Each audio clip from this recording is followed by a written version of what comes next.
It's a startling visual reminder of the power of paper and pen. Fierce clashes this week left many concerned their message was being eclipsed by violence.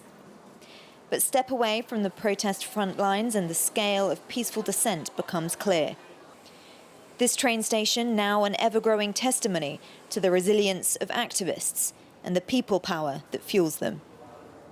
When you walk through this tunnel, the sheer number of messages papering these walls is really overwhelming. Note after note urging these protesters to carry on. What the protest movement now needs to work out is how to maintain momentum and this level of support over the coming weeks. Just 15 years old, this young activist is choosing post-it notes and posters as her new weapon of protest.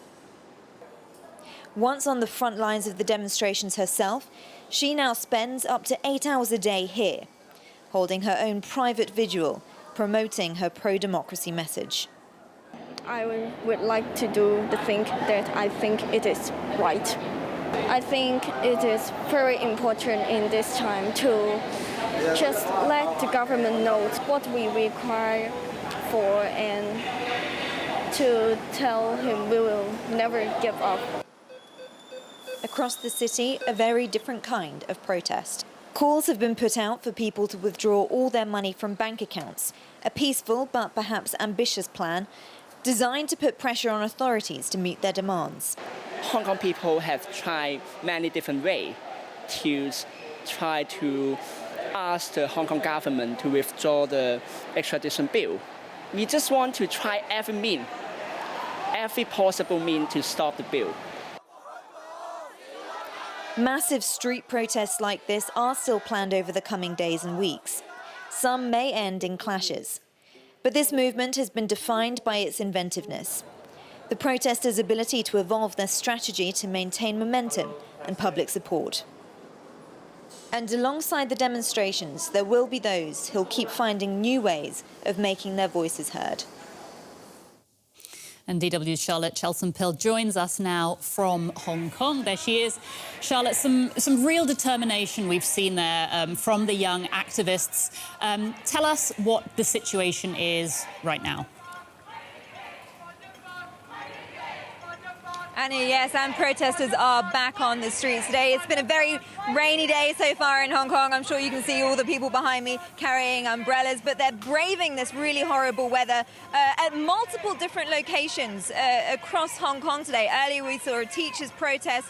This now is an anti-government protest. In tandem, another protest is taking place across the city in support of the government. Now, this protest here has been authorised, but police have said very clearly that people are not allowed to stray from the permitted route. But what we have seen so many times over the last few weeks, Anya, is that these protesters do spread, they do break those police rules, and occasionally, yes, they do end in clashes.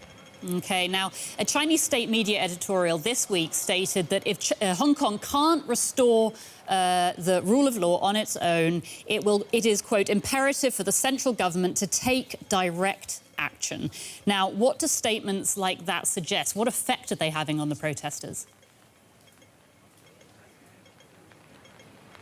Well, clearly they're a big cause of concern for people who are on the streets here. That ramped-up rhetoric is happening in tandem with images that we're seeing of the paramilitary, People's Armed Police, who are taking part in exercises along the border, very, very close from here to here. So people that are concerned, although most people that we've spoken to don't think that they are going to see imminently any troops from Beijing on the streets of Hong Kong. People here believe that that is going to be too high a cost for Beijing, both politically and economically. They believe that Beijing has other ways of getting these protests under control, like, for example, putting pressure on authorities here to make sure that they clamp down. And we have heard from police in the last few days that they say that they can keep these protests under control. Protesters here, though, deeply concerned about what that may mean. They say that police are becoming increasingly heavy-handed in dealing with these protests as they go on into the evening.